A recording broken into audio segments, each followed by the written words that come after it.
and welcome to Spirit Switchboard. I'm your host, Carrie Lynn Shellhorn, and you are listening to us live on the United Public Radio Network and the UFO Paranormal Radio Network, 105.3 in the Gulf Coast, 107.7 FM in New Orleans. Thank you, everybody, for being here. Hope everybody's having a great week or has had a great week.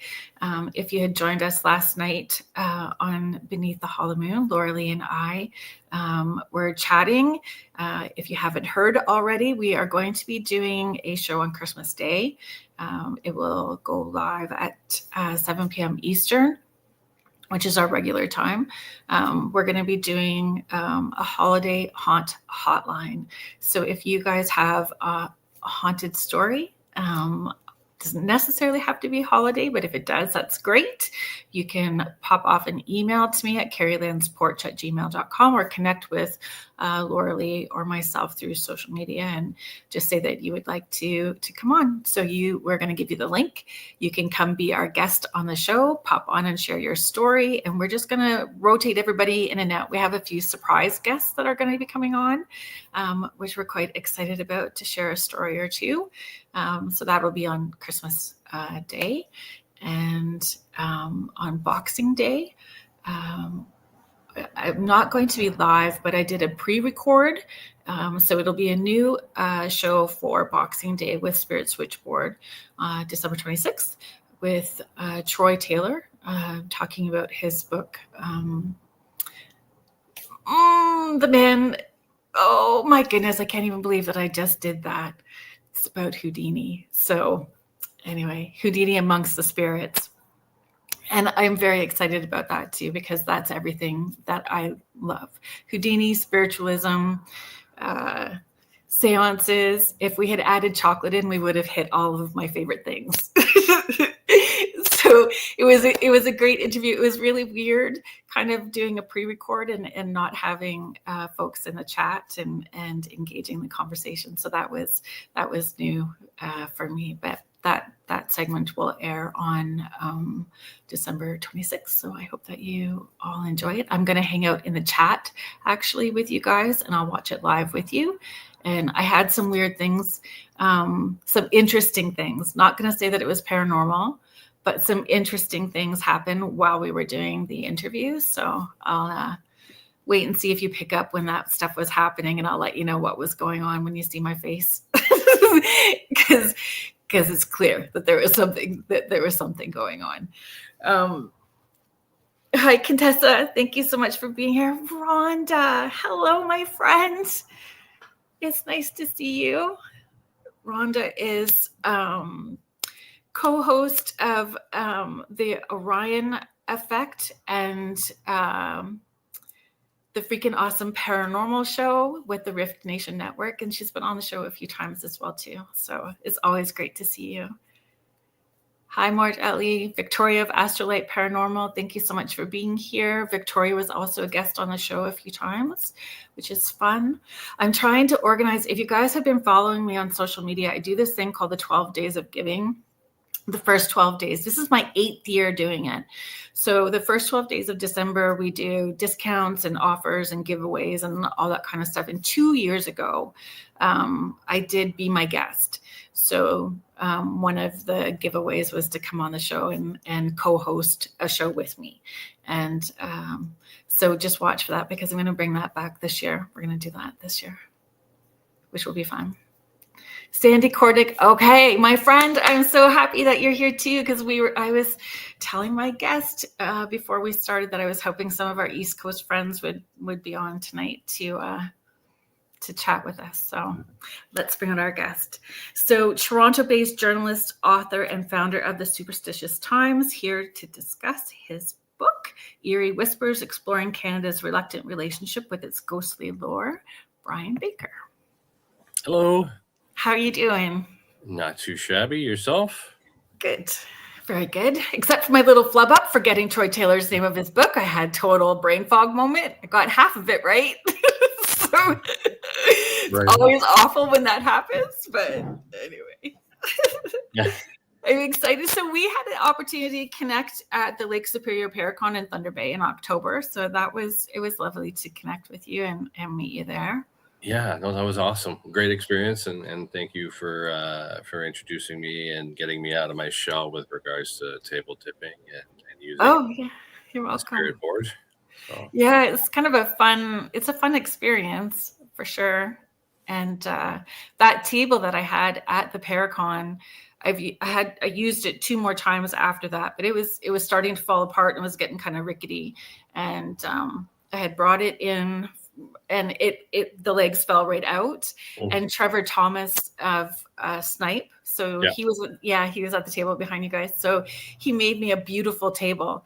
It is this solid table. It is so beautiful, and it's heavier, so that makes it even more interesting that it moves. Like, because it's even heavier, which is crazy. But yeah, it was great that he did that for me. that is awesome. Those guys are great as well. Just getting a chance to meet a lot of the key folks and explorers of the paranormal in Canada at that event was very enriching for me. Oh, good. Yeah. And everyone's so willing to share from their perspective and their experiences, which is great. And all the people that come out that want to listen to us talk is very humbling. Like, that we have this opportunity to share our passions with people who have the same passions it's yeah, it's Most definitely. heartwarming and humbling. Yes. Oh yeah, most definitely. Yeah. I had fun there. That was great. So let's see, let's bring up some folks. Julie Dow, thank you so much. Hi, thank you for being here. Contessa Martins is saying hello. Hello, Contessa. Joanne Belisario, thank you so much for being here. Okay. So I am known to write at least 4 pages of questions because that's how my brain functions. No problem. Notes. I don't lend my books out to people. I don't borrow other people's books because I write in them. I know that may be horrifying to people, but I write notes and jot inspirations and ahas and circle, and I love my books. So I don't let them out. So I just want to make sure that I call them up. I wanted to ask you, like, before we dig into, which is it's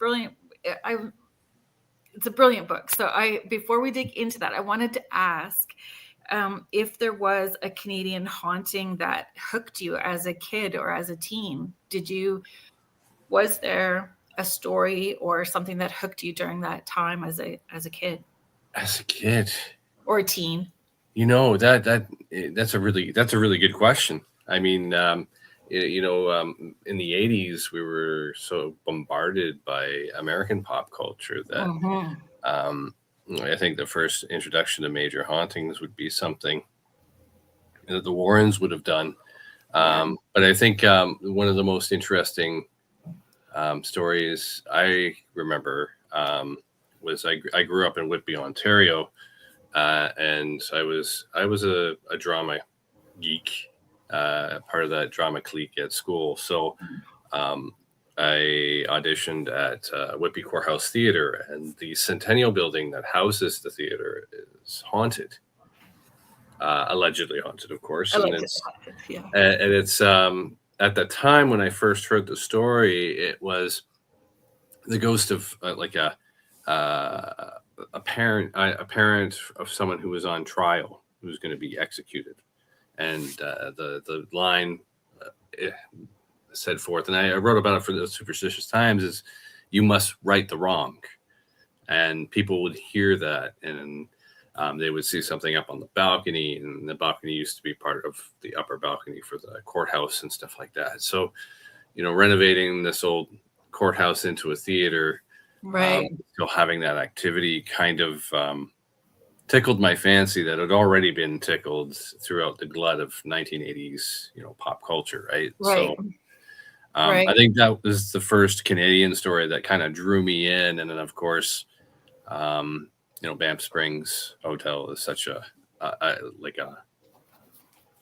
touchstone, as well as Yeah. the Fortress of Louisbourg as well. For me, it's Lake Superior.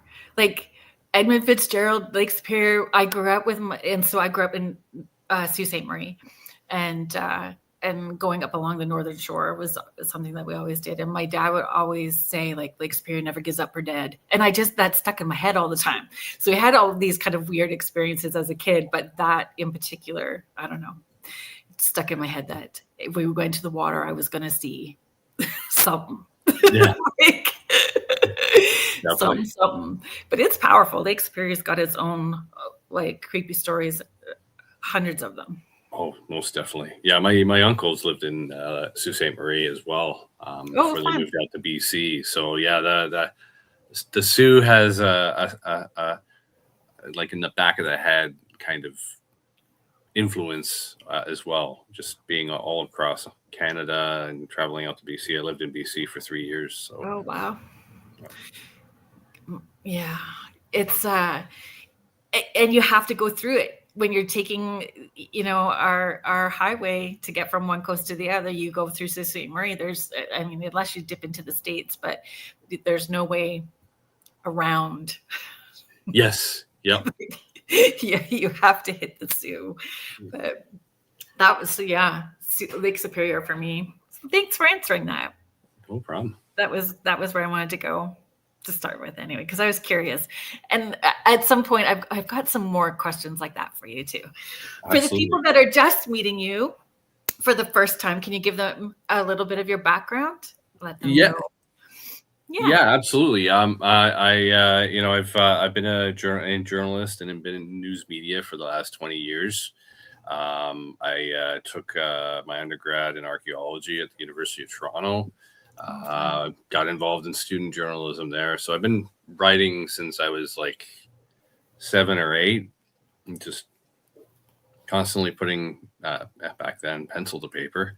I just kind of I had a weird experience when I was 3 or 4 when I lived in British Columbia.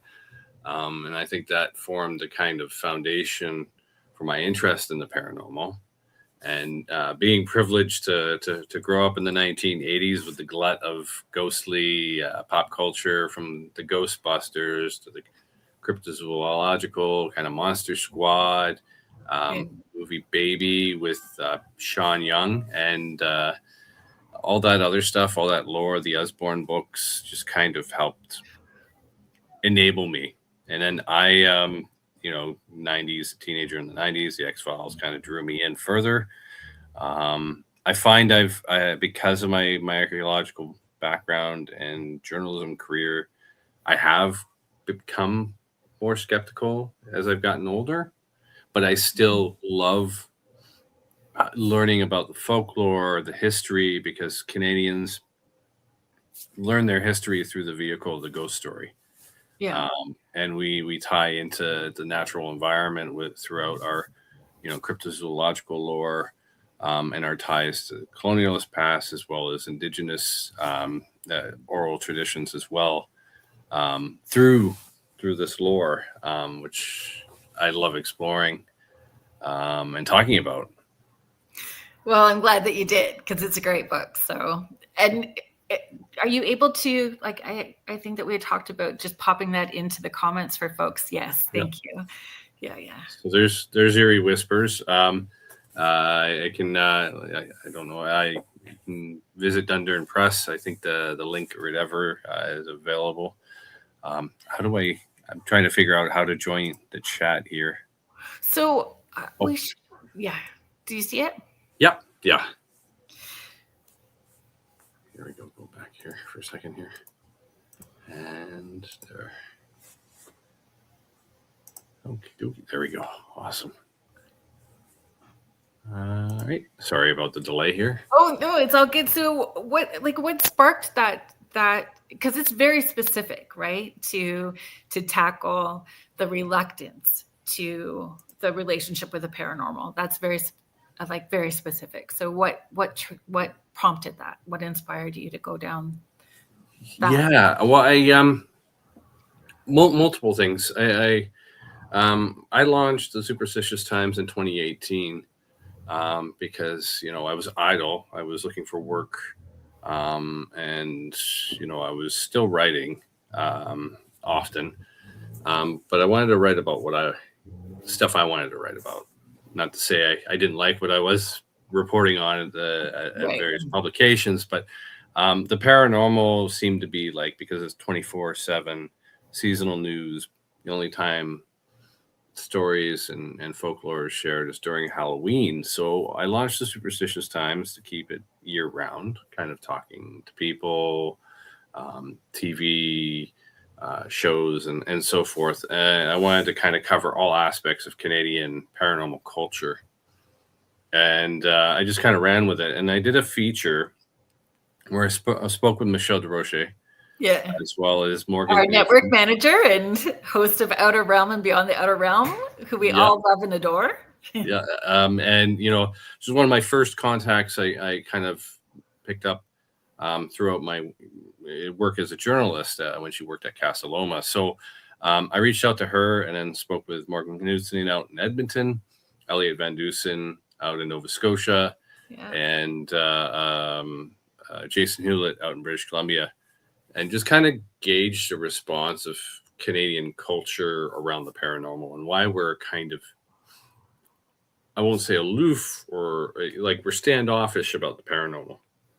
Unless it's like a socially acceptable setting, say around the campfire, a good old fashioned kitchen party on the East Coast, or so forth. So, but in more mixed company, corporate environments, there's tight-lipped aspect to the Canadian culture. England, of course, it's ingrained, traditional Victorian ghost stories during Christmas time, of course. And in the US, it's kind of, they capitalize on the dark tourism aspect, and it's very openly discussed in US pop culture, in general culture. It's everywhere there. So that feature I did on the Superstitious Times, I can include that in the link as well. That kind of led me to think more, well, I need to look at this deeper. There's more I can write about this and kind of explore where Canadians go. Like, why are Canadians so standoffish? Why are they reluctant to talk about the paranormal? And that's when the book started coming around. Now, a friend of mine was the publisher of Dundurn at the time. He originally tapped me to write a book about cryptozoology, and the pandemic hit, and that kind of got deep sixed. And everything got deep sixed. It was so frustrating. It was just kind of station to station during that first part of the pandemic.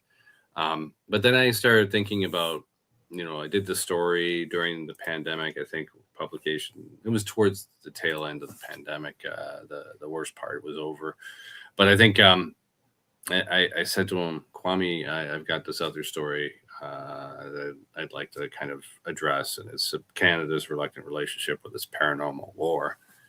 And he's like, do it. Let's do this. And we just I within a couple of weeks, I put together a pitch.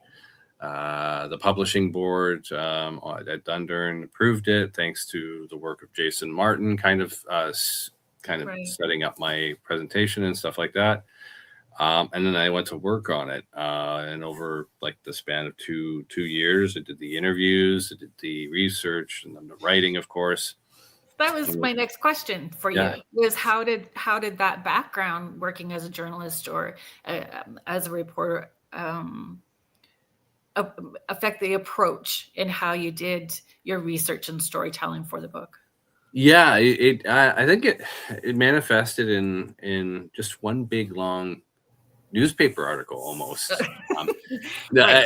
couple hundred pages. Here we go.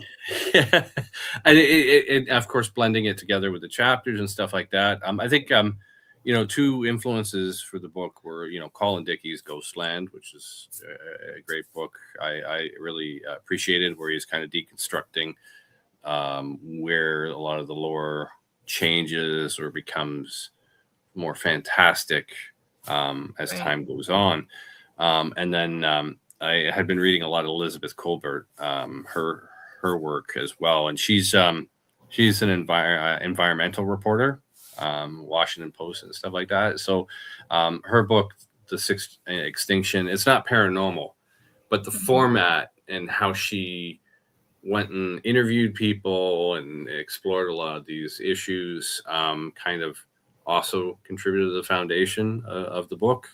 And then I did lean heavily on interviews because I felt, I have an interest in it, but I felt talking to the people who were at ground zero, the ghost tour guides, the folklorists, the historians, the religious leaders. I spoke to a Muslim sheikh in Mississauga as well. So I think that was important for me to kind of share their voices and explore it more. So it became less about the ghost stories per se, but how Canadians and new Canadians approach ghost stories and why we're reluctant to talk about them. I have 5 questions for that little paragraph, but I'm going to try very hard not to go scroll on Red Bull. We're just going to, but it's, there's so many factors that shape our perspective and beliefs, right?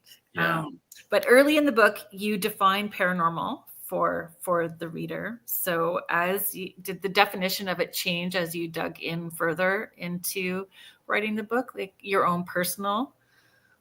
Yeah, there was a lot of stuff. I looking back at it when I sat on it for a bit and read it when it was a physical copy was in my hands, and like I really did try to shoehorn as much as I could into that book. So I focused mostly on ghosts and spirits, and there are passing references to UFOs and Bigfoot and cryptozoology, but that's just part of the milieu, right? So, I kind of wanted to just kind of focus on that aspect, and then explore how waves of immigration has changed Canadian perspectives as well. So the first European immigration to the East Coast, of course, and the belief in fairies and the Fae, of course, and so forth. And then of seeing the progression of colonialism from east to west, and looking at different parts of Canada and the influence greatly in Saskatchewan and Alberta of Indigenous beliefs on a lot of the hauntings and the stories and the lore, and just how we share our history. So, the Red River Rebellion, the Northwest Rebellion, British Columbia, the Klondike. So a lot of I was just shoehorn. I didn't mean to shoehorn it all in, and I presented it like in a natural natural way. But there's a lot I found I jammed in there. And yeah. But did your personal opinion change, or your personal take? Like, did anything shift for you the more that you researched? Did it give you pause in what you may have had as a perspective or a belief as you dug in? Did something shift for you personally? It made me love Canada even more. The more I appreciate you saying that. I love everything about I love Canada. Yeah.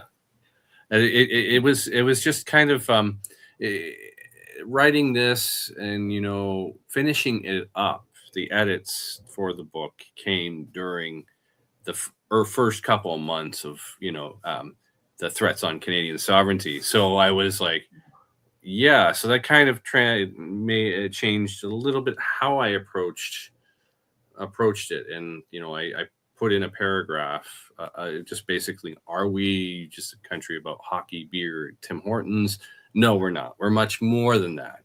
And then I put it in a side, of course, talking about the threats of annexation and stuff like that. And I just said, for all intents and purposes, this is just about our paranormal culture. And I think what made me kind of go aha was the history of the North. We don't really talk about the territories all that much in Canada, And just knowing that there's a haunted fire station, allegedly haunted fire station up in Rankin Inlet, was fascinating. And just kind of, how did this come about? Where's, what's the root of this haunting and this phenomenon happening, right? Yeah. And just, some of the locations, you got the Frank Slide, where the mountain collapsed and wiped out a whole town.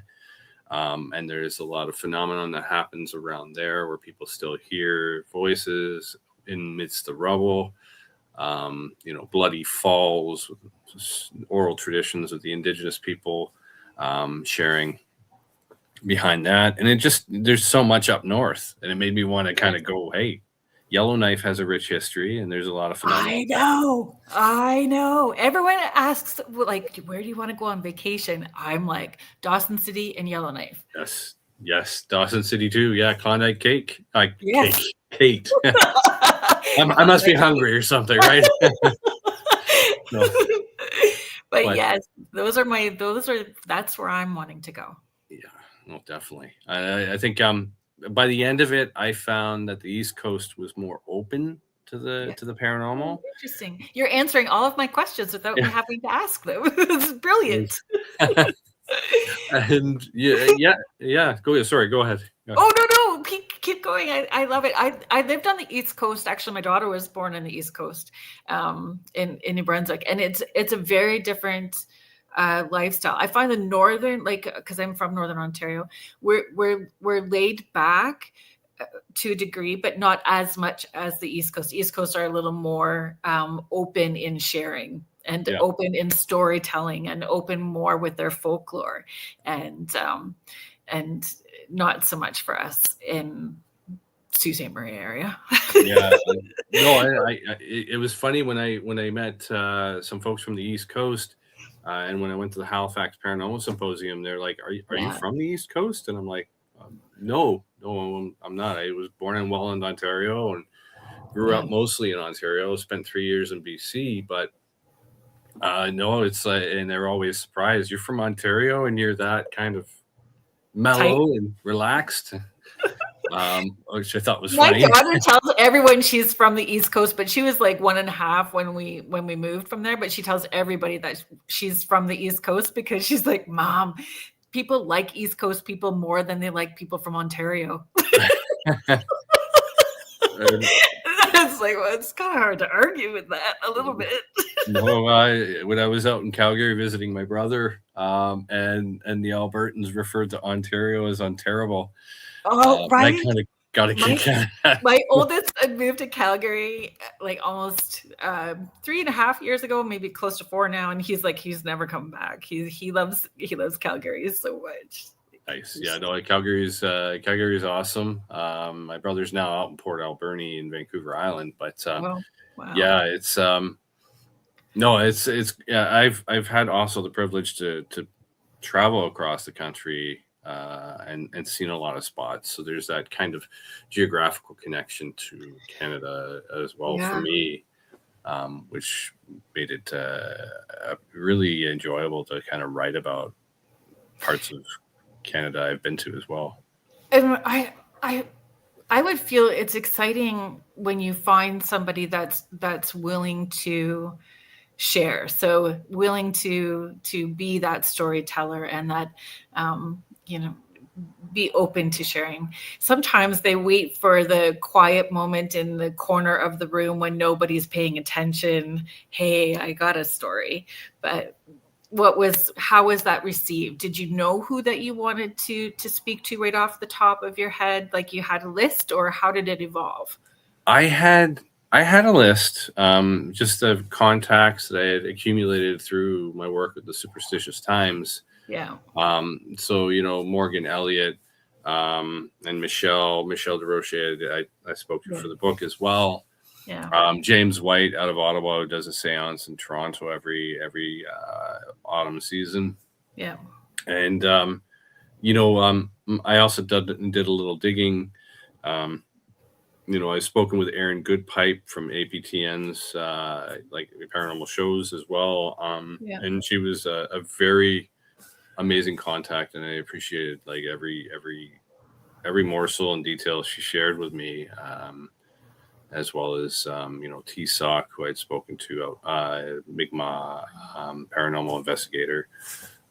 So those were the contacts, and then I researched more. So reaching out to the Muslim community here in Southern Ontario, speaking to an academic from, of course, Carleton, or not Carleton, sorry, Concordia, to talk about Jewish folklore, Dybbuk and Shadim, going into the Caribbean diaspora, and speaking with Zalika Reed Benta. I was looking at her book on the shelf there just to make sure I got her name right. She wrote the story River Momo, which is set in Toronto. Right. Great book that explores Jamaican folklore, talks about duppies. So just kind of adding that element to Canadiana and how our beliefs kind of shift and change with new stories, new ideas, and stuff like that. So that you were very mindful of not speaking over their voices, like I just did to you. I'm very sorry, but you were very respectful and very mindful in how you approached that. I felt that you were very respectful, and that had to be very conscious for you too, right? To be mindful of how you were sharing that information. Definitely. I think that's, as you asked before about how my journalism background impacted how I wrote the book. I think that empathy, and I may be skeptical, but I'm also of the mindset you're talking to people who are talking about very personal information, and you just listen.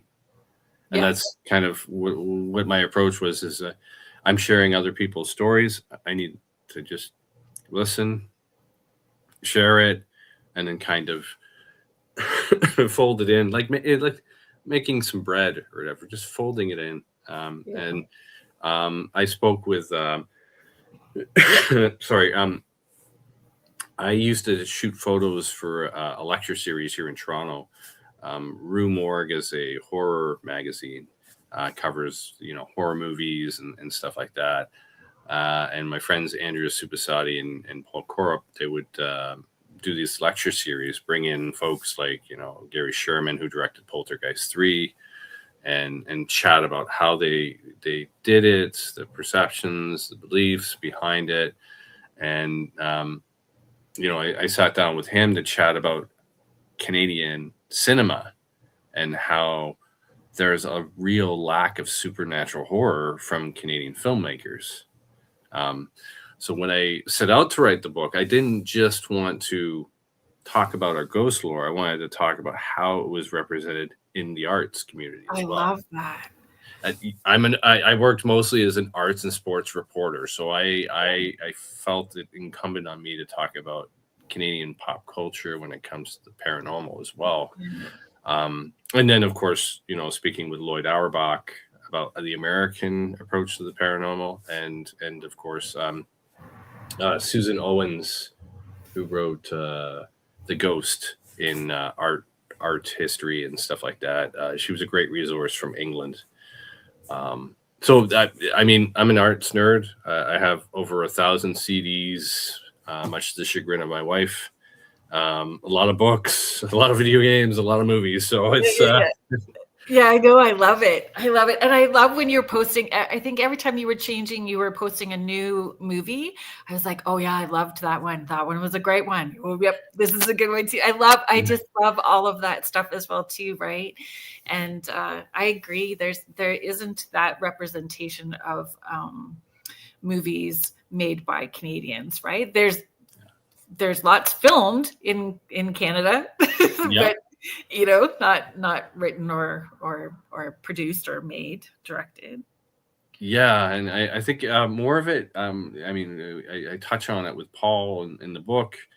Canada is more in tune with that natural environment, so you will get more creature features being put out by Canadians, or body horror that kind of touches on some of our less than savory moments in history, like the MK Ultra experiments in Montreal with the CIA. So you'll have movies like Videodrome and The Brood, more body horror, and then more natural environment kind of surviving man against nature kind of aspect, right? Right. I just gonna pop in here quick so people don't feel we're ignoring them. Hi, Linda Shaw. It has been a while. Thank you so much for popping in. Denise Mitz, it's always nice to see you here too. Carrie, we were just talking about Calgary. Were your ears tingling? Fiona Clark, thank you so much for being here. Steve White, thank you. Good evening, tuning in from Oklahoma City, Oklahoma. Thank you so very much for being here. Awesome. Right on. I did a story for Haunted Magazine where I touched on the Scrivener Hotel in Oklahoma City. So that was about haunted locations, going back to my sports reporting. So I was talking about the Pfister in Milwaukee and the Scrivener Hotel in Oklahoma City. And big thanks to Jeff Provine, who is a historian and ghost story collector down in Oklahoma City, for chatting with me about that. Is there a story that you can share about it in particular? What are the stories about? Well, do you remember? Sorry to put you on the spot. Well, no, and the Scrivener, I'm trying to remember. I'm tempted to grab my magazine with the haunted, but I can't remember what issue was. But yeah, no, it was the Pfister Hotel in Milwaukee, of course, is allegedly haunted by the restaurant, the hotelier, Pfister. A lot of stories there with regards to his presence. The Pfister had more stories. I think the Scrivener had something similar, where there was alleged homicide of, there was infidelity involved and stuff like that.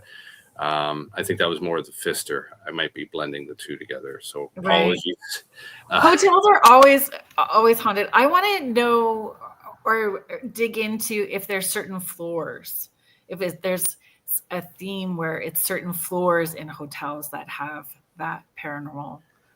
Well, the funny thing, I with Canadian haunts, and it's a weird dynamic. So a lot of the old railway constructed hotels have ghost stories. Almost every single one of them that is still standing, and the owners, which most of them are Fairmont, don't want to talk about it, or they keep ghost tours internal. But in Toronto, there's the 8th floor. There's the ghost, the specter of a gentleman in a green vest, and then on the top, the 16th floor, 15th floor, there's a couple other experiences where during SARS, Chrétien held a cabinet meeting at the Royal York Hotel in Toronto, and I just found this out recently because my the HR director, he sat down beside me. He goes, "Yeah, there's a secret stairwell that goes up to this meeting area," and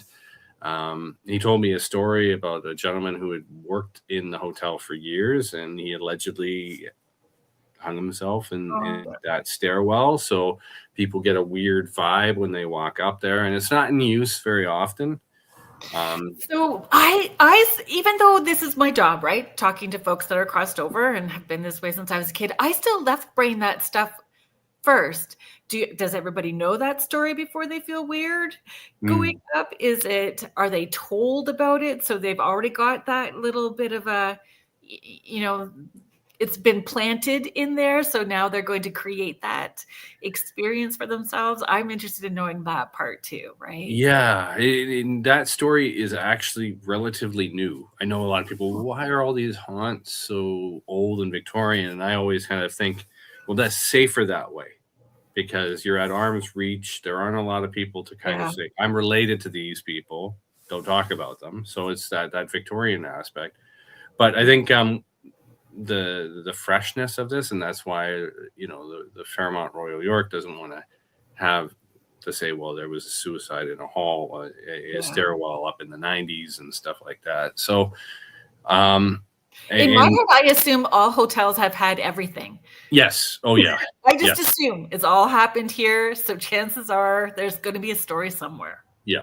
And in the Algonquin Resort in Prince, is it Andrew? Yeah, Prince Andrews. The Algonquin Resort Spa in New Brunswick, of course. They have multiple stories, and there's always at least one night watchman, and there's always at least one forlorn bride. Yeah, lady in white. There's always a lady in white. Yeah. Always a child giggling. Yes. Yeah, and the Algonquin has that too. Yeah, a little boy on the third floor. So, and they have a photo of the dining area where, I tried my darndest to kind of look at this photo and see if I could see a kid in it. I'm like, is it in the chair? Is it pareidolia? Kind of, but they highlight this photo in the one area there, and it's the alleged child ghost that's in at the Algonquin. So it's neat that way, and I find it fascinating when people, oh, there. And my son was on the ghost walk with us, and he was like, I see him right there, and he's like, my son's 9. I think at that time he was 7. So. It was it's kind of fun seeing his perspective on things too. He's sensitive, and we went to another hotel which was a converted B&B. If you lived in New Brunswick, you probably know the Dorchester jail. Yep. So we were there, and we were on the dark side, and he ran down past me as I was doing the interview with the owner, and she was telling me about it. And he ran right back. He went all the way to the end of the dark side and then came all the way back. And I go, what's the matter? I don't like it down there. I'm like, okay. And then she goes, whoa, I'll tell you about that spot. So we went down, and it was allegedly where, well, not allegedly, it was where the people who were hanged came through the chute. And you had death row there with the people who were waiting for their execution. Were lined up and would be woken up at like 2 o'clock in the morning with somebody dangling down, right?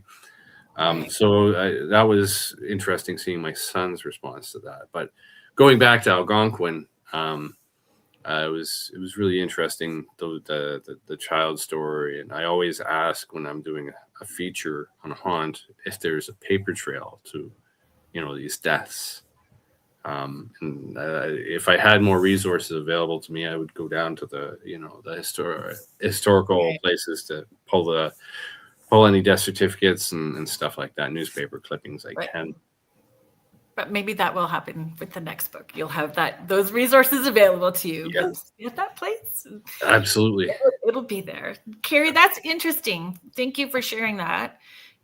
Train tracks are built to follow ley lines. That's why haunts are bad in train stations.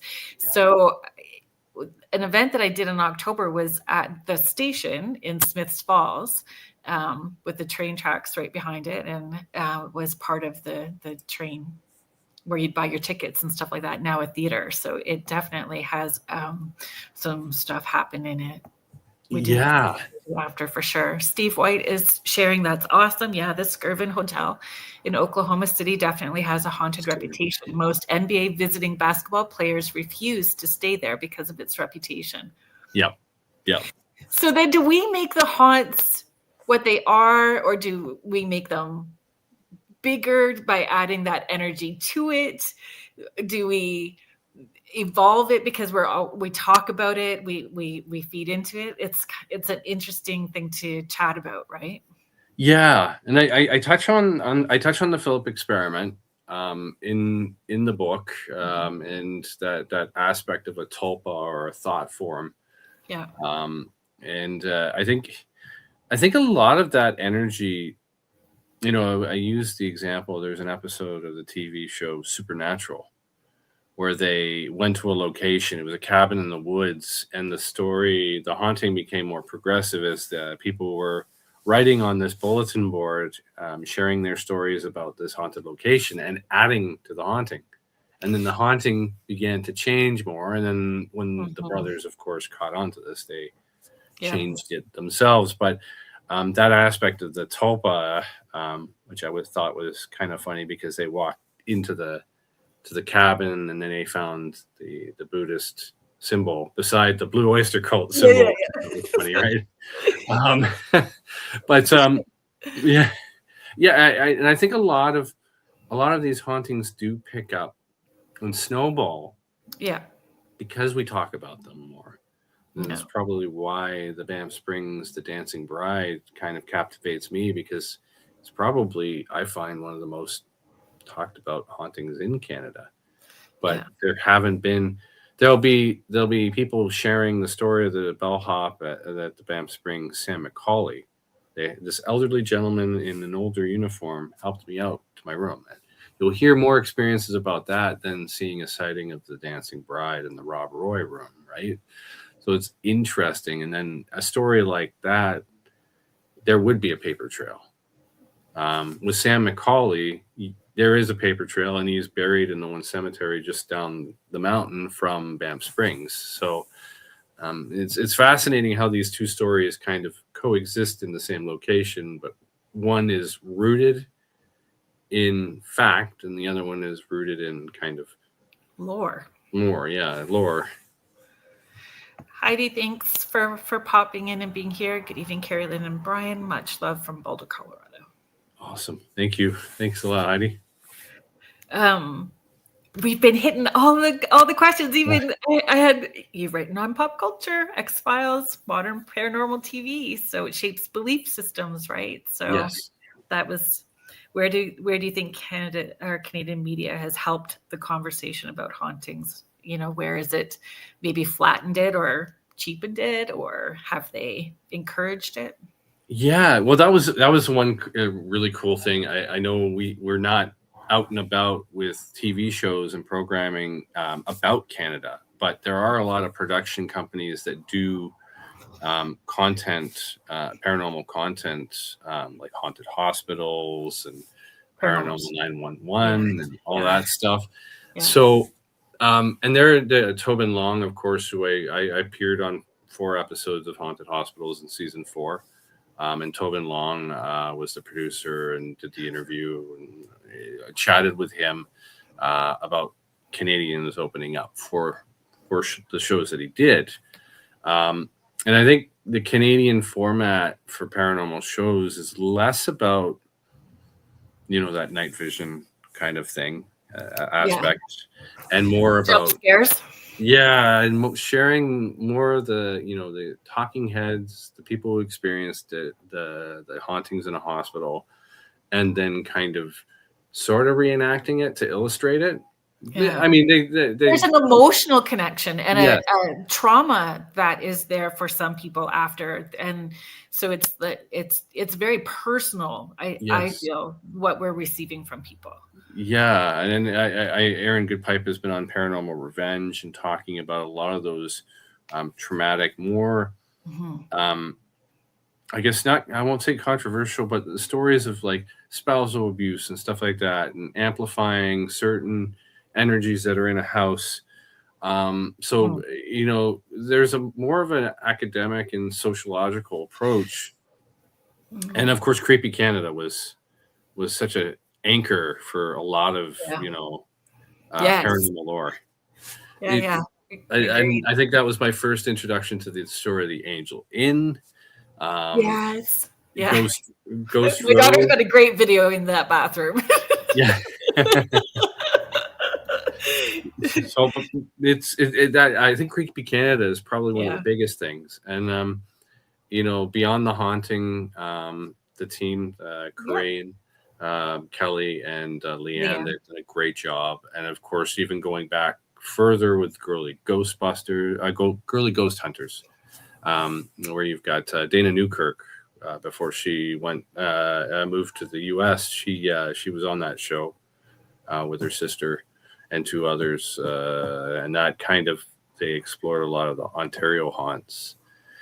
And you're seeing a little bit more like of the kind of... ATN has a lot of shows. Yes, definitely. and Sean Leonard, of course, and Aaron Snipe. Goodpipe, and the guys at Snipe have, the Grand River. Yeah, Ghost Hunters of the Grand. CBC had Ghosted, which actually adds a different perspective of the LGBTQ plus community. Where's the one with the funeral home? Oh wow, I'm trying to remember now. You know which one I'm talking about, though, right? Yes, yeah. I don't remember the name of it either, but I don't even know if it's still running, which I really apologize for, folks. But and of course, YouTube has allowed a lot of Canadian. There's investigators from Winnipeg. I know that go around to haunted locations in Manitoba. Well, TikTok and YouTube have changed things too, right? Like, you don't necessarily have to have the TV show anymore to be out there. That those media platforms have allowed more people the opportunity to share stories as well too, whether it's done with data research or if it's done as entertainment for clickbait. Yes, but it's still getting out there.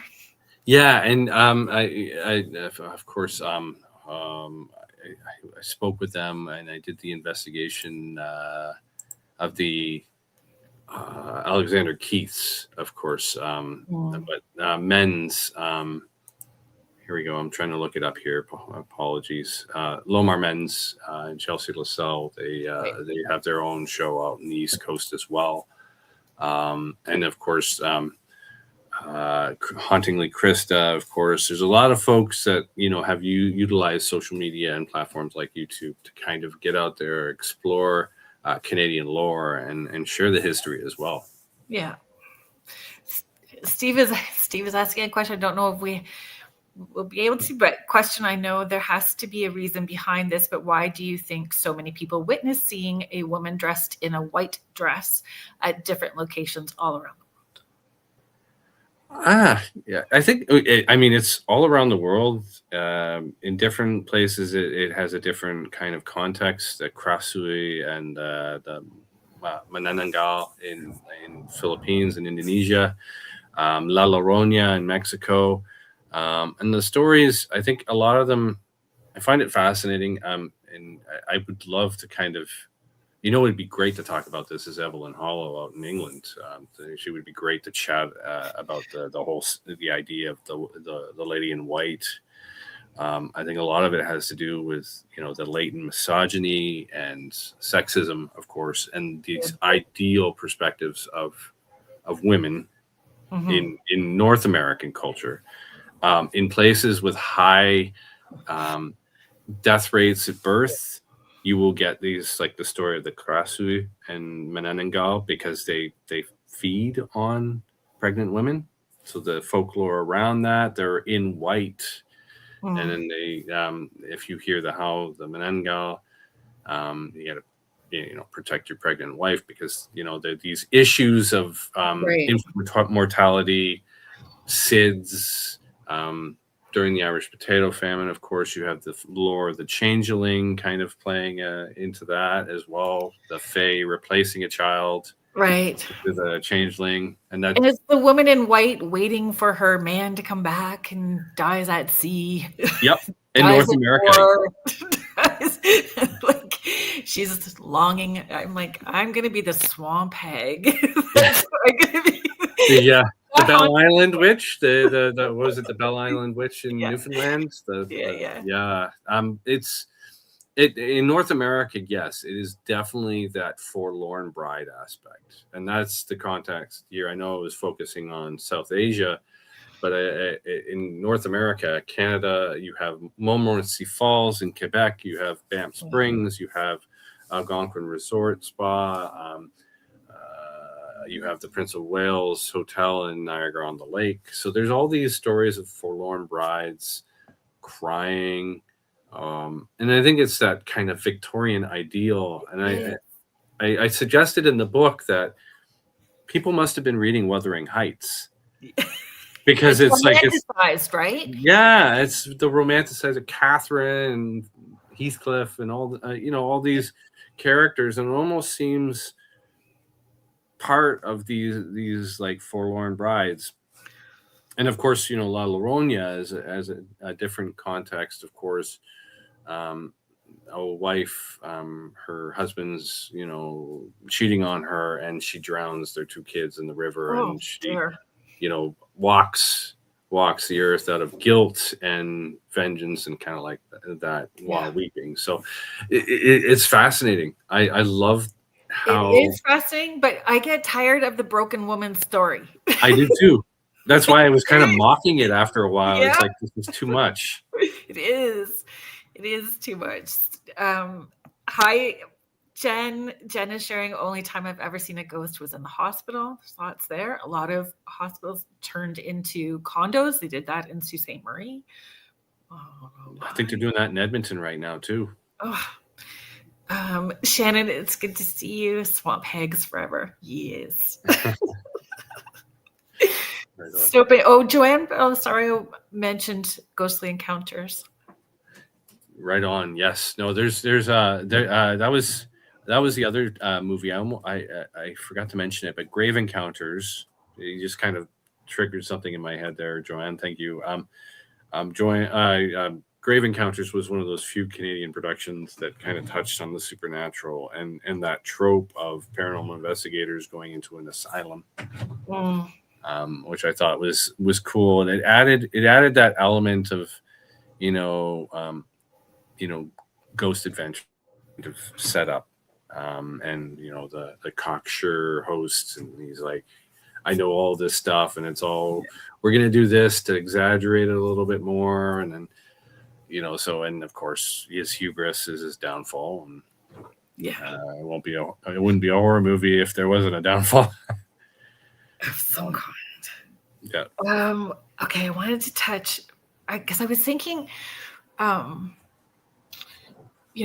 through the week when I was thinking about you coming on the show, I was also thinking about my daughter. My daughter is very much into academia. She loves debating and questions and being in school and all of this stuff. She loves it. And she had taken some psychology courses and different courses, right? So she's done her first year of her PhD, and, awesome. and through all of this, she's like, Mom, they really hack on people like you. And I went, I know, it's okay. It's all good. And she's like, it's from that, and I get it. And so I understand, but I appreciate that those perspectives as well too. So the question I had was, you've covered parapsychology courses, the academic side of the paranormal. So how does university or research world in Canada respond when you bring up ghosts or PSI and hauntings? And are there serious conversations starting to happen behind the scenes?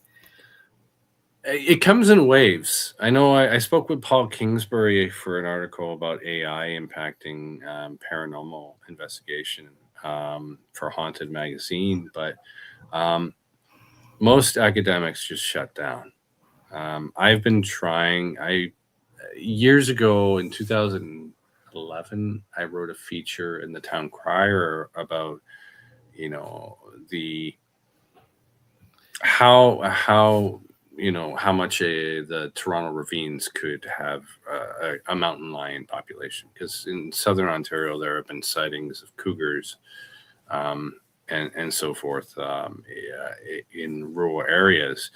So how would it be able to sustain a population? And of course, eventually, I did speak with somebody at the Toronto Zoo, but to try and do a follow-up now and talk with the Toronto Zoo and talk to a zoologist that focuses on big cats, I'm still waiting to hear back from the zoo. I every so often I'll send a note like this.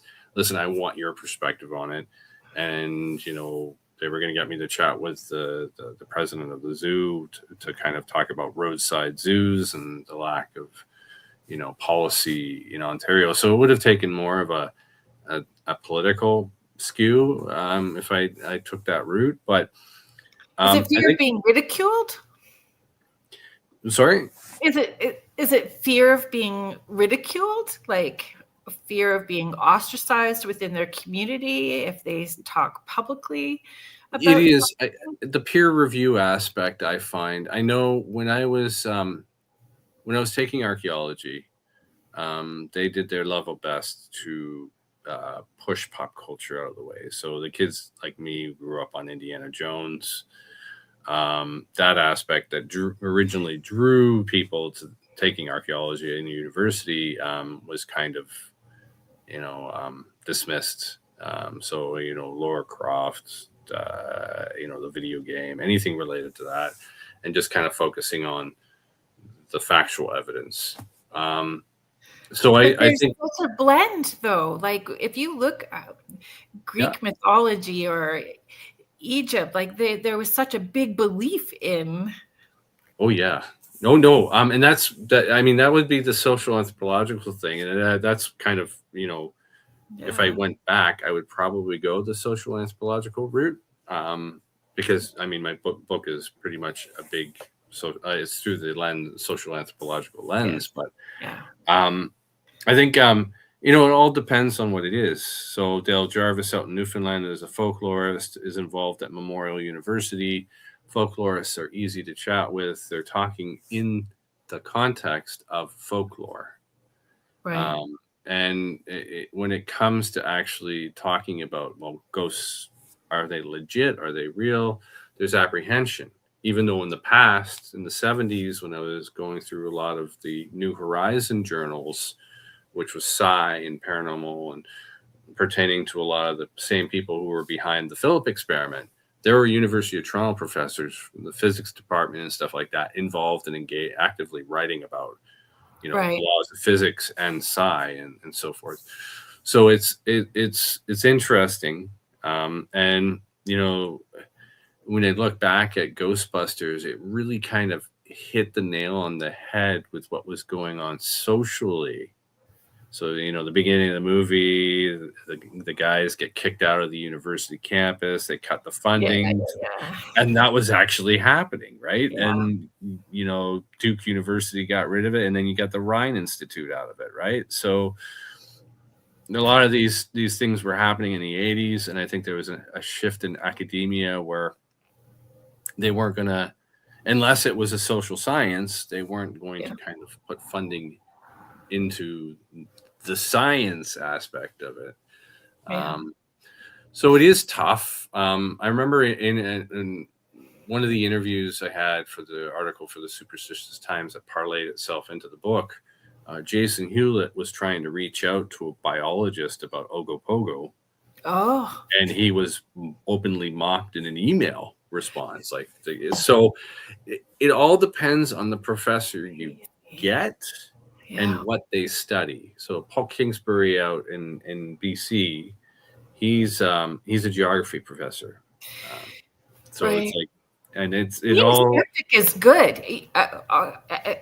Be skeptical. Everybody should be. Even clients coming to me should be somewhat skeptical, but be open-minded. Be an open-minded skeptic. Be open-minded. When you are so rigid, you're closing down an opportunity to learn something you may have never didn't even know. So there's just, I don't know, it's hard when you reach that really rigid person and so reluctant to open up. They just refuse to see from a different perspective. And maybe it's fear, like for different reasons. Yeah, I think professional integrity is probably the biggest fear for the academic community. And I think, up in Thunder Bay, it was the first time I had done table tipping, and I had used the Spirit board, and a lot of that might have been just superstition in the back of my head, right? Less about academia and looking. Well, I am a skeptic, but I'm very open-minded, and I want to learn. I think that's just what's come with. I appreciated that. Yeah. I appreciated that. I did this event called Dining with the Dead, right? At different restaurants. And there was a fellow, I go around to all the tables. Thank you so much for coming. Here's how your night's going to unfold. So everybody understands. I don't sell the tickets for those events at that particular, most of the venues. I don't sell the tickets, the venues do. So I don't even know who's going. I just show up and do my thing. And this right at the very end, I was leaving. I was in Bowmanville at 36 Kitchen, and I couldn't leave because this guy was coming through. So I pointed to the guy that was sitting in the corner, and I'm like, "Here you go. Here's your brother smelling smoke. I got all this stuff." So I share all this stuff, and he's like, "I don't even believe in this stuff." And I went, "That's okay. I'm going to sleep fine tonight. Like, here's your stuff. Like, your brother's coming through anyway, so you don't have to believe in me, but here's your stuff." And he wrote me a beautiful email like a few days later going, "Hey, like, I really went just to have dinner with my wife because she was interested in what you had to do.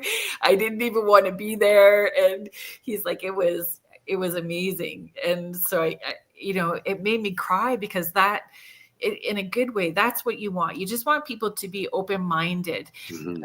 I feel though it's a slippery slope. If you hook them in with ghosts, then you're going to start talking about the cryptids and aliens, and then because you can't exclude that. It's all part of it.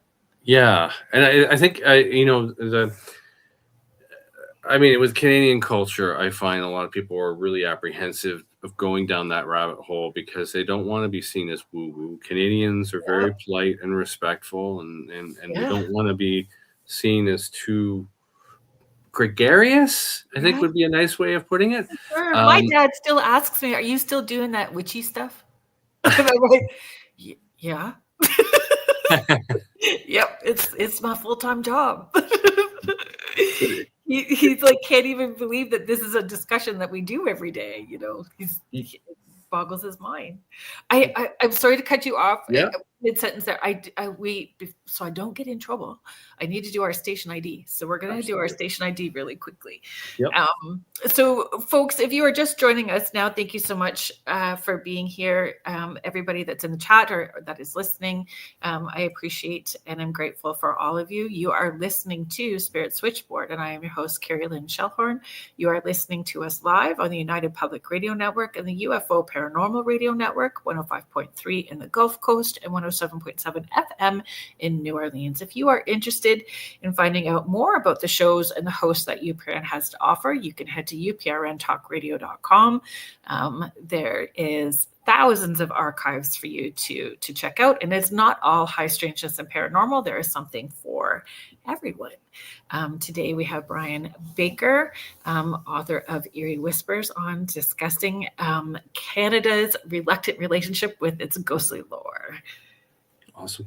And thanks for your comments, Steve. I saw that. And back on November 1st, I had the awesome privilege of dining at Five Fishermen. And as soon as the manager came around and knew what I wrote about, he was like, he just shared everything about his experiences. He took me on a tour. So amazing. One side of the Fisherman restaurant is used to be a school. And the lady from, the King and I, the actual governess who taught the King of Siam's children or whatever, and she came back to Canada, or she came to Canada and settled in Nova Scotia. That was her schoolhouse there, the one side. So you got cool. One big kind of historical moment. And on the other side, it was, the morgue, the town morgue. So it survived, the explosion, of course, 1917 explosion in the harbor. But you mentioned that the Titanic and bodies were, of course, taken and put in that morgue. So it is quite possible. He told me that the people will sit in the one spot, which used to be where the elevator was, where they'd hoist and pull up the flatbed and move stuff. So he pointed out that, and then the back room is where they see a little girl as well. So it's quite possible that the people, the revenants of the Titanic are still kind of around in Five Fishermen's. Do you find, since the book has come out, that more people are approaching you with their stories, or more people are opening up or reaching out to you? I haven't had that. I've had, the Come on, folks, if you are listening, reach out. So it was great to get up to Thunder Bay because I can talk with the guys at the Snipe. I've been meaning to reach out to them because they visited a location in Oshawa for one of their Grand River investigations. But I've always there's been a few people that have reached out since 2018, but a lot of it's me actively pursuing the stories. And I am open to people reaching out. I encourage that on the website and stuff like that. But I know it's always been me kind of actively reaching out to the communities that these locations or this phenomenon is happening in, and then interviewing them. So do you see people getting braver about hauntings, or is it like a guilty pleasure? Since I started the Superstitious Times, I've seen a growing interest, and I think the biggest catalyst behind that is that shared trauma of the pandemic. I think with that talk of mortality and stuff like that, it made people kind of and then. That brings us right back to spiritualism and when it all started right after the wars. Everybody needed some hope.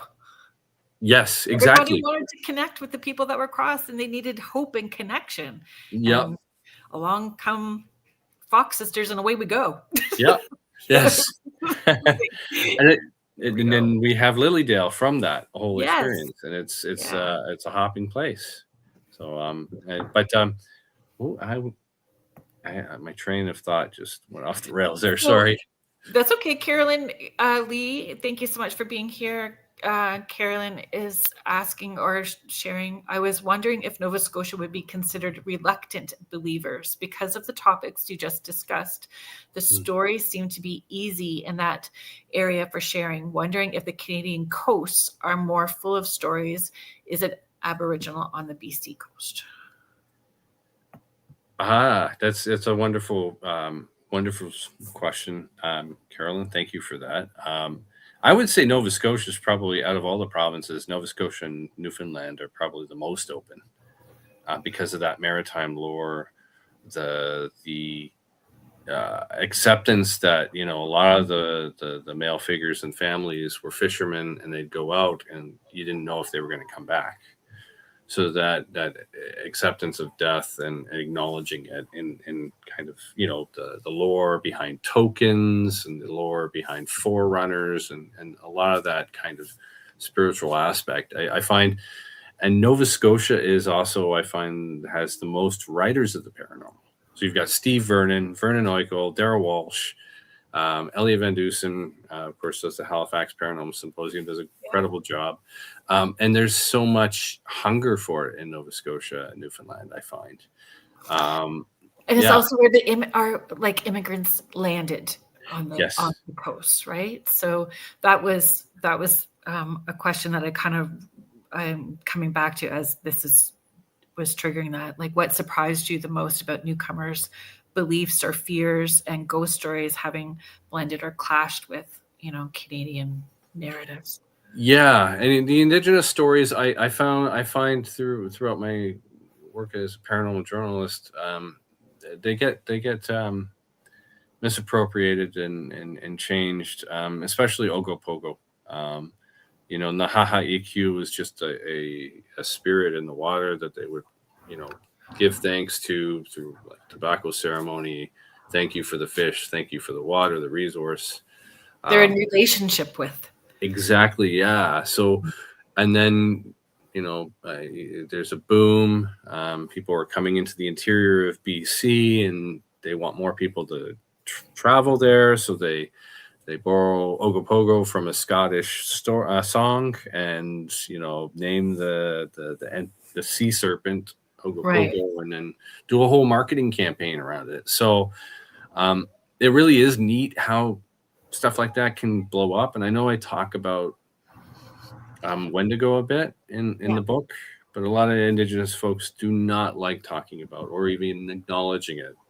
No, but Thomas Seawood does. Yes, he does. Yes, he talks It about is. Sabe is his bailiwick, but yeah, he's. I've spoken with Thomas before about Sasquatch. Yeah. And the His last, thoughts about Wendigo and Sasquatch are fascinating to me. I loved having him. He was on the show, and it was great. I would love to have him back on. yeah, he's a colorful character. Yeah. I think I spoke with him for a feature on the lack of diversity in the paranormal community in North America. So that's I spoke with him about that regarding indigenous beliefs of Sabe. So I mean the Wendigo is such an interesting entity because it blurs the lines between cryptid and spirit. Yeah. And my friend, who I often kind of use our discussion, I went to university with Michael White, who's Anishinaabe Bear Clan. He said basically is the mindset. Somebody gets so consumed with greed that they become selfish and they kind of cannibalize those around them and so forth. But in the Métis stories that I learned about from George Beaudry, who was a storyteller in Manitoba, he shared the story of Om Septur, as well as Rougarou, and these stories that kind of blur the line between cryptid and spirit. And the Rougarou is kind of like the Métis version of the Wendigo. You see that kind of similarities between the storytelling. Right. And then it's that natural fear of being vulnerable to the environment, being so hungry and starved that you end up resorting to, Donner Party antics, right? So yeah. I think Thomas said he felt they were Sasquatches that were pushed out of their communities and then go rogue. The ones that went rogue, so they're pushed out. Yeah, and that makes sense with what or falls in line with what you were saying as well too. Yeah. Were there stories or communities or locations that you wanted to include in Eerie Whispers but couldn't? Whether people backed out or material felt too sensitive, or was there a long list? How did you edit? Oh, well, I think the structure of the book actually helped me kind of rein in, and of course the first round of hard edits with my editor really helped out. But I think I kept it to a geographical structure, like went from region to region. Oh, yeah. I had a 60,000 word limit, so it was very, very practical. I'm like, I know my limit. I'm not going to go over it, or if I do, it'll be very little. And the gentleman who wrote the foreword, Jeff Dupuis or JJ Dupuis, he said, just trust the process. I was so wrapped up, and this needs to be perfect. It needs to be indelible. It needs to be perfect right off the bat. And he goes, you're going to give yourself an embolism and you're not going to write the book. So just trust the process. And I think that kind of led me to structuring it. I had the people I wanted to speak with. If any interviews fell through, I wanted to speak with Andrea Supasati originally, and she kind of asked me to reach out to Paul Corp. And I knew both of them well. Interviews changed, they shifted. A new interview would pop up. I spoke with Mark Leslie, who's written a lot of paranormal books in Canada as well. Sudbury, Hamilton, Ottawa.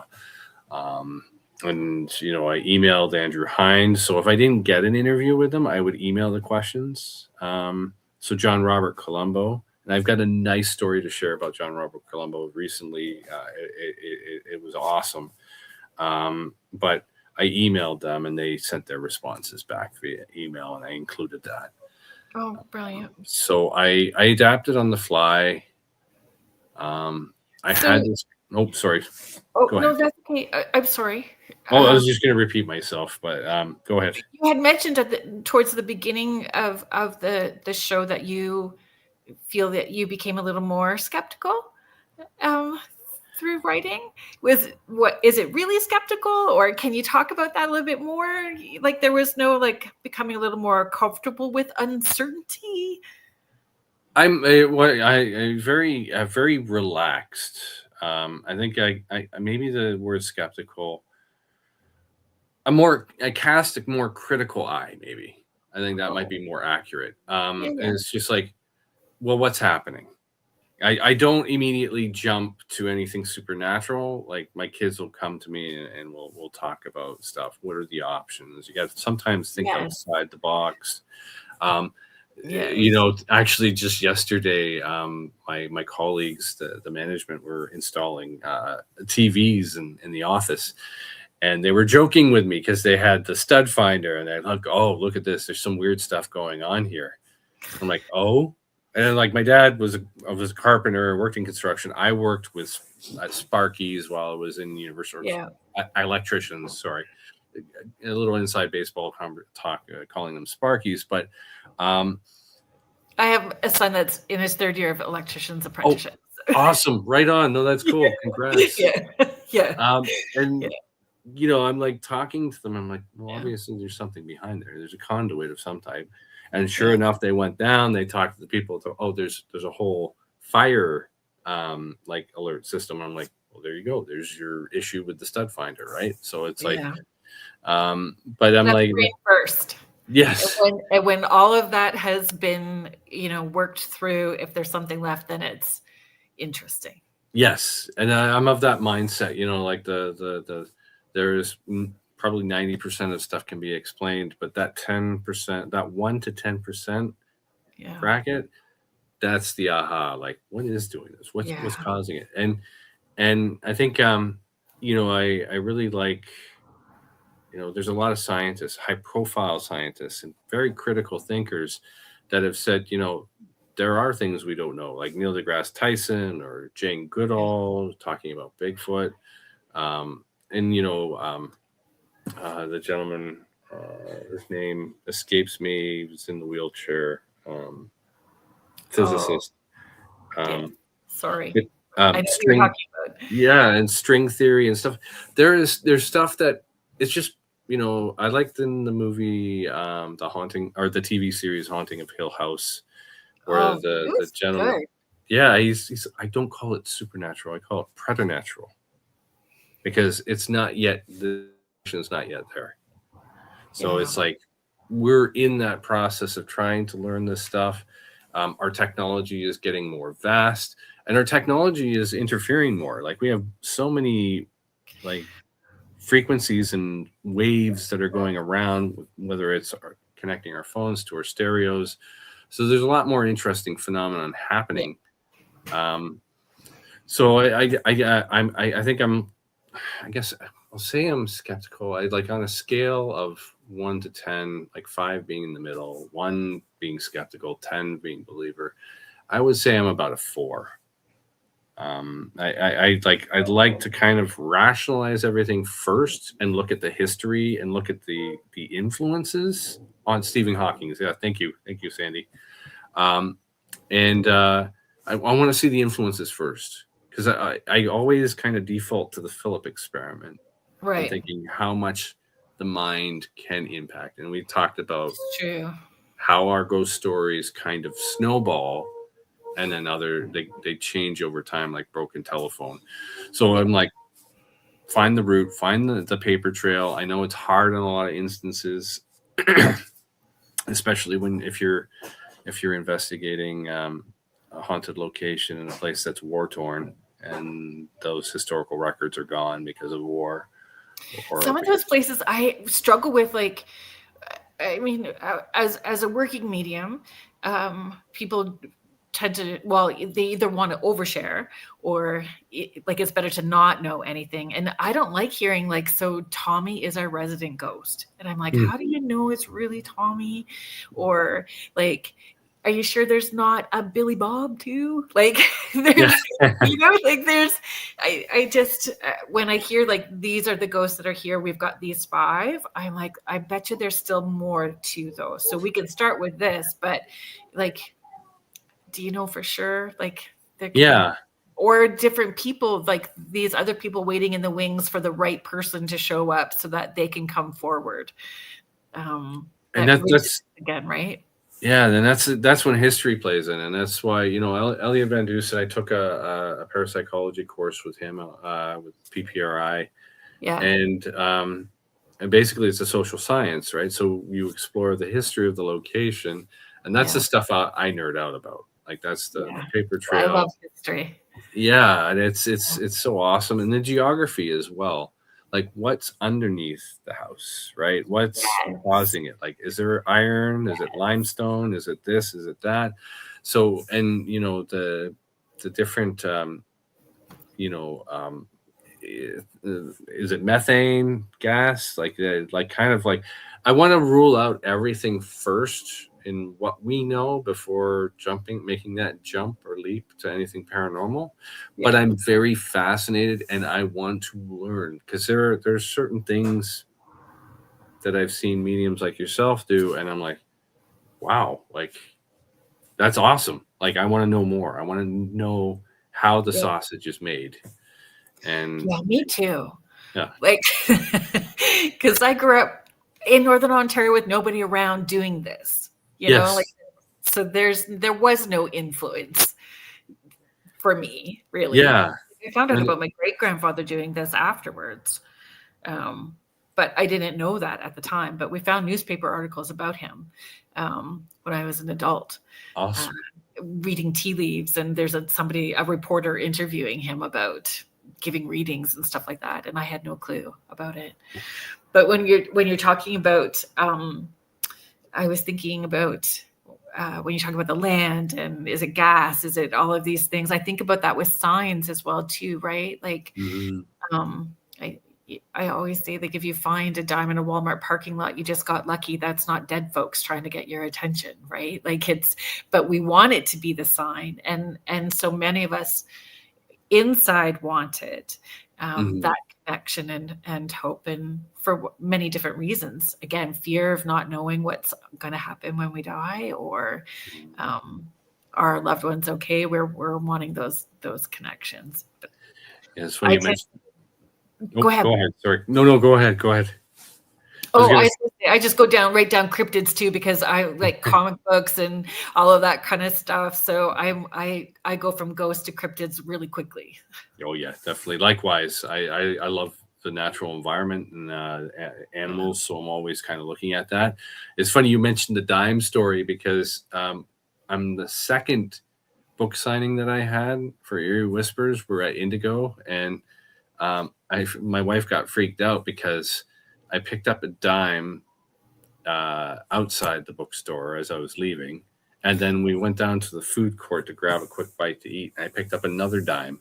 And I know it's a location where there's going to be change falling out, but I was like, she like kind of looked at me, and her mom's from Campbellton, New Brunswick, right? So there's that East Coast kind of, somebody's obviously thinking about you on the other side kind of thing. And did you check the years? I did not, actually. I should have. Yeah, sometimes that's when it gets even weirder, is if you check the year, because sometimes it will be the year of your birth or the year of your loved one's passing. Sometimes it pushes that experience to something a little more when you check the date. Okay, no, I'll keep that in mind next time. I did not know that. Yeah. That's awesome. Yeah, yeah, for sure. Okay, we've just been, you know what? You've answered all these questions as we've been rolling. It's like you do this for a living or something.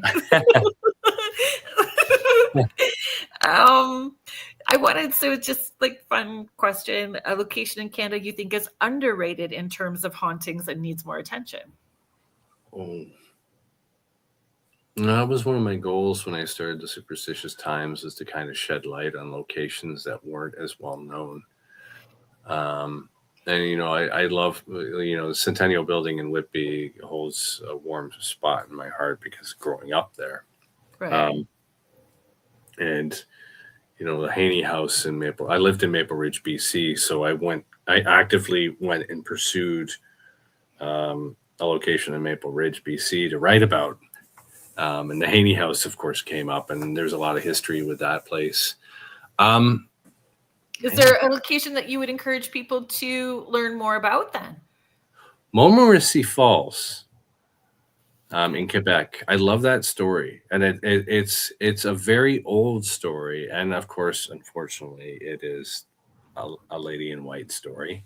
Okay. Well, you But shared this in Thunder Bay. Didn't you share this in Thunder Bay during your yes, talk? yeah. Oh. My six picks are, well, 5, and then I added the bonus one, and the bonus one was Montmorency Falls. I think that's such a pivotal. From the colonialist lens, it's a pivotal moment in Canadian history, where you had the 7 Years' War going on between France and Britain, and then you had, that it was like a month before the Plains of Abraham, and then this battle in Montmorency, where newly betrothed couple, and he volunteers for the militia, and you know those movies. A guy talks about, oh, I've got this girl at home. We're gonna get married. We're gonna have a family. That guy's gonna die, right? So, yeah. Um, it's like the first couple that has sex in a horror movie. You know what's gonna happen. Yes, exactly. So it's one of those stories, and of course, forlorn and Victorian trope, throws herself off the falls and falls beneath. But there's that aspect of the landscape. I mean, Montmorency Falls is it's a higher elevation than Niagara Falls. Wow. So people kind of learn about the fact that Niagara Falls isn't the highest waterfall in Canada. Right. Montmorency has got it beat. But it's also the history of Quebec and English relations, and even Indigenous, because certain Indigenous nations were on either side of, during that time, the 7 Years' War.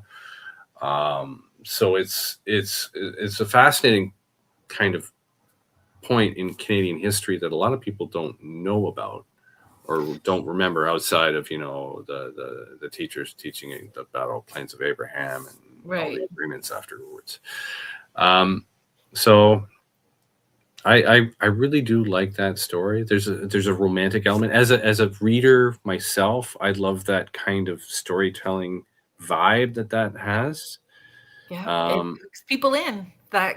And the allure of the waterfalls. I mean, I know I was born in Welland, and I saw Niagara Falls countless times growing up as a kid. Grandparents lived in Fawn Hill, which was just up Highway 20 from Niagara. And I got the chance to actually be behind the falls with my office trip. And I was like, the power of the falls just coming down is it's mesmerizing. I'm such a nerd with stuff like that.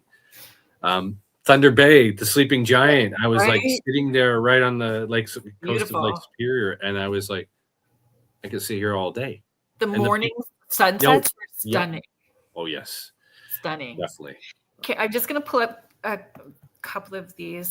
Carolyn is sharing. Carolyn, I wonder that myself. When people are restricted to the history of the location or specific lost one, can they not be attracted to a location? Is the location vibrating at a different level to have others not just say their loved ones? All good questions. No, I am. Oh, sorry. Go ahead. Keep going. Sorry, Sandy. I just want to make sure I put them all. I'm being mindful of our time. We have about 10 minutes. Sandy is sharing. I found a dime while I was walking in the woods with the dog. That's weird. It literally froze. Did you check the date? Don't forget to check the date. Oh, I did miss. Steve was. I don't know if you saw that, but he said, thanks, I've got to run. Absolutely enjoyed tuning into the show tonight. Love the show. Love your guest. You guys have an amazing weekend. Catch you guys next time. Thank you very much. Okay. Sorry. Where were you going to go? Yeah. Awesome. I forgot what I was going to say. I'm sorry. Oh, that's okay. A question that I had for you, kind of like winding down. There was 2 questions. So you can answer both or one. We have about 10 minutes. So for listeners who have had an experience but feel shy about sharing it, what would you say to them about why their story matters to the bigger picture of the Canadian paranormal history? It's keeping track of history, and every person manages their experiences, of course. So I mean, your history isn't just relegated to the movers and shakers. It's to the people, of course. So the more stories we share from Canadian lore, your experiences, the more it kind of lends credence and opens that discussion up with regards to what is a ghost, what is the afterlife, what is, the ability to kind of reach out and touch someone psychically and get their story and stuff like that. And it makes us more comfortable, right, with the unknown, to explore that curiosity. Yeah, I agree. When we open up and share our story, we're giving other people the same permission, right? Yes. To hold space and feel safe without that judgment. Oh, Steve is back already. So he said, okay, I'm back momentarily. I got you shared over to my personal site. Thank you very much. Next time you see Michelle DeRoche, well, I talk to her frequently. Tell her I bought Jack Kenna a haunted wig for Christmas. That's funny. That's very funny. I'm curious about the haunted wig. That's piqued my interest for sure. Yeah, that would too. There's more to that story, and we all want to know. Okay, the last question that I had for you. Well, I've got others, but mindful of time. Looking ahead, what do you think the next decade of Canadian paranormal culture looks like? Are we on the verge of embracing our ghostly voice, or do you think, that reluctance will hang on a little bit more? I think it will hang on a little bit. It'll always be in the back. Canadians are very proper, and we are talkers, but we're kind of rooted in kind of finding the rational explanation, I find. But I think not making other people uncomfortable. Without making other people uncomfortable, exactly. So yeah. I think there is loosening up as we speak, and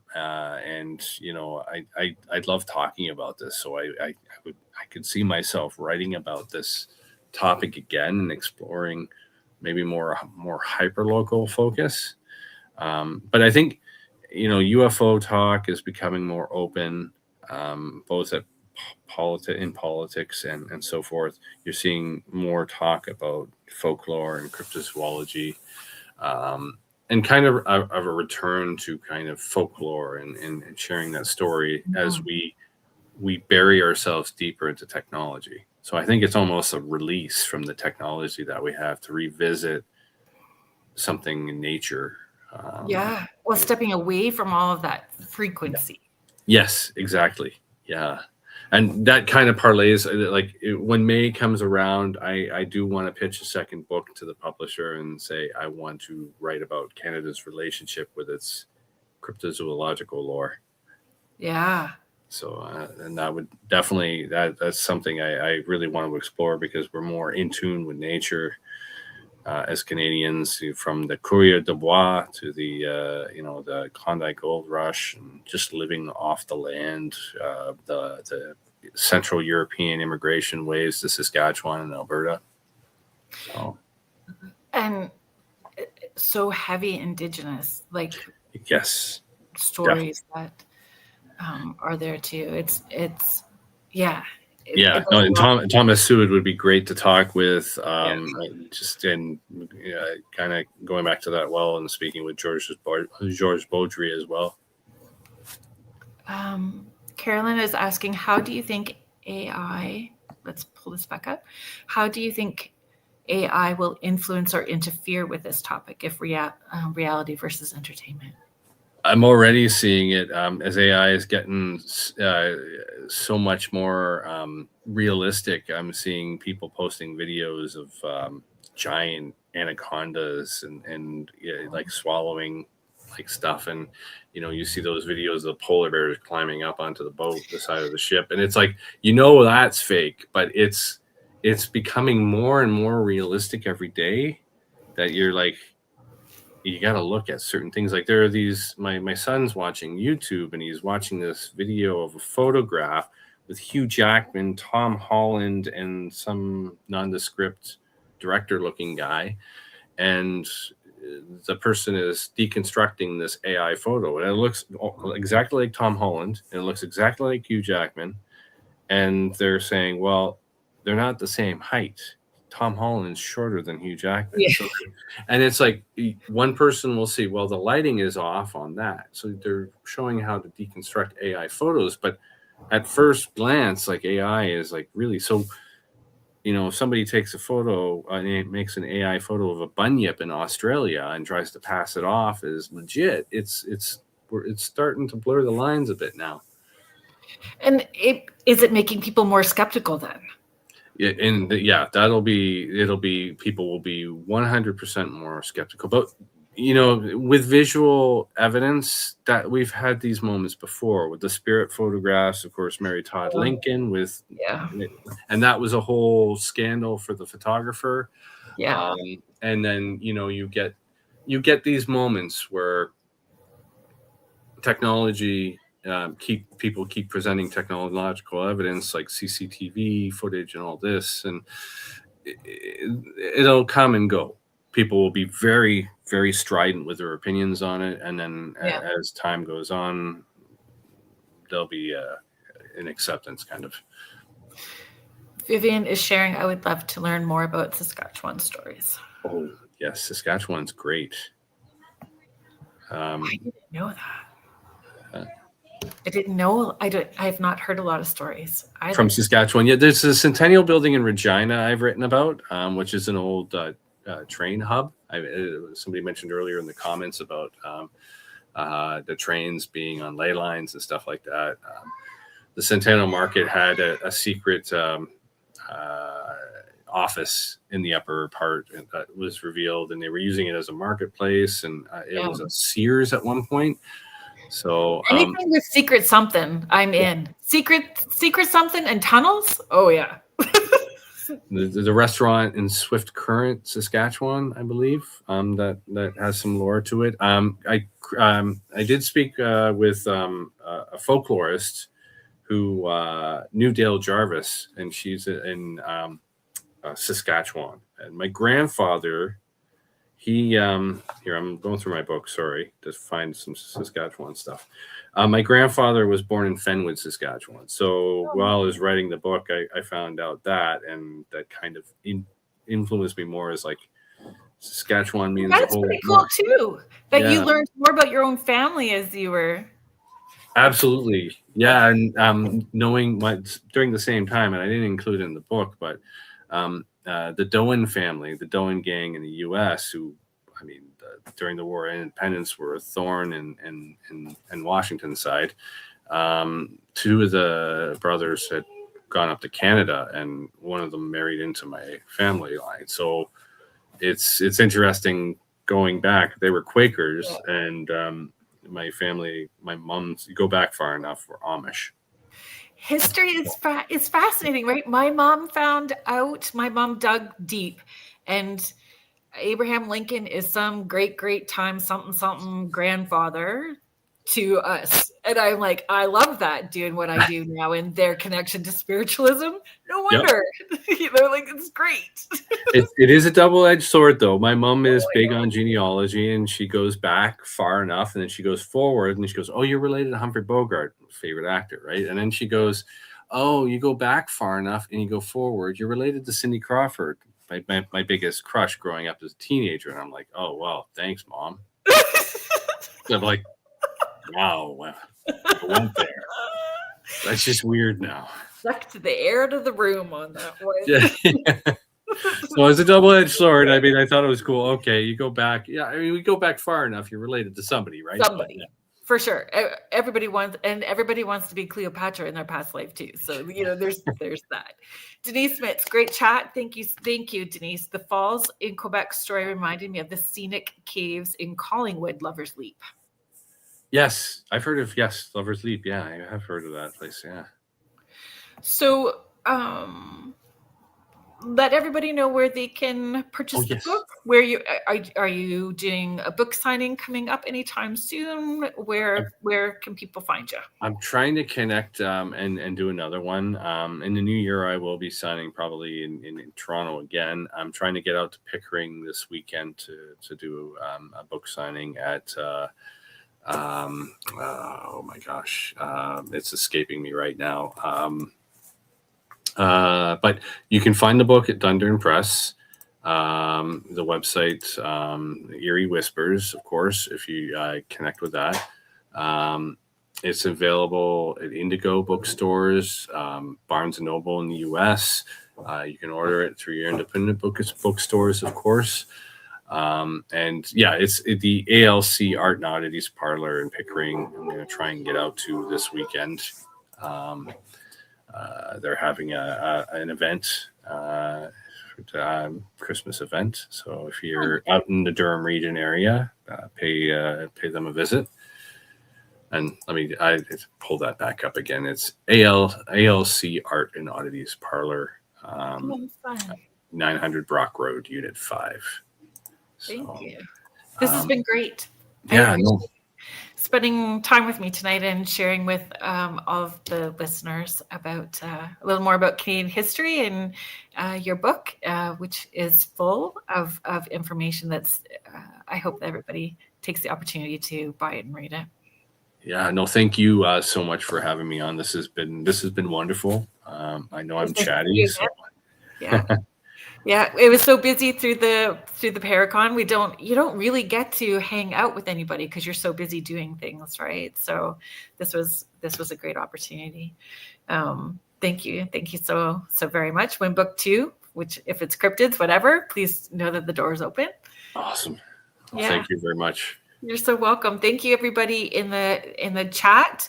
I appreciate all of you for being here. You guys help make the show what it is. So thank you to Michelle DeRoche, our network manager, and Joe Montaldo, our network owner. So thank you to the United Public Radio Network and the UFO Paranormal Radio Network, 105.3 in the Gulf Coast and 107.7 FM in New Orleans. Next week on the show, Patty Negri is coming back on. So Patty is coming on to talk about her new book, Haunted Dolls and Magic. So we're going to be talking about creepy haunted dolls. It's creepy to me, but Patty, I'm sure will have a positive take on it. And we're going to talk about that next week on the show. So have a great weekend, everybody. Good night. Take care. Thank you, Joanne.